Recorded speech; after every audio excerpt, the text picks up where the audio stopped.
ฤทธิ์อำนาจแห่งการรักษาของพระวิญญาณบริสุทธิ์พระวิญญาณบริสุทธิ์สามารถรักษาความย้านของเฮาให้หายได้การป่วยทางร่างกายทางจิตใจ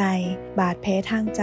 และความเจ็บจากการสูญเสียมีสมาชิกคนหนึ่งในครอบครัวข่อยที่เคยต่อสู้กับการเจ็บเป็น4 อย่างมีมื้อหนึ่งหัวใจของลาวเต้นผิดจังหวะแห้งกระทันหันและลาวต้องไปโรงหมอเข้าห้องฉุกเฉิน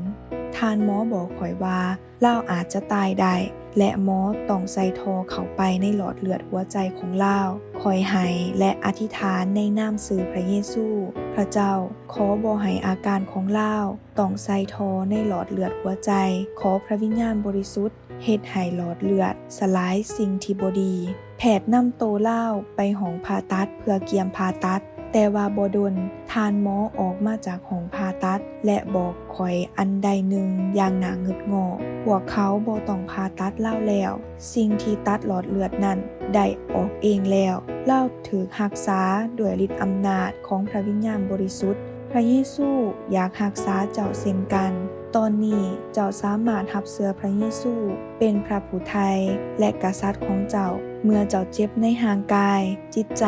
หรือจิตวิญญาณเอิ้นหาพระเยซูพระองค์มีฤทธิ์อำนาจรักษาเจ้าและช่วยให้พ้นได้เมื่อเจ้าต้อนรับพระเยซูเข้าสู่ชีวิตของเจ้าการรักษาและความหลอดพ้นจะเริ่มต้นขอหันมาหาพระองค์และอธิษฐานขออธิษฐานด้วยความจริงใจเพื่อว่าเจ้าจะได้รับการรักษาและความหลอดพ้นด้วยพระคุณและพระเยซูเว้ากับลาวว่าถ้าเจ้าสามารถทุกอย่างสามารถเป็นได้สำหรับผู้ที่เชื่ออาเมน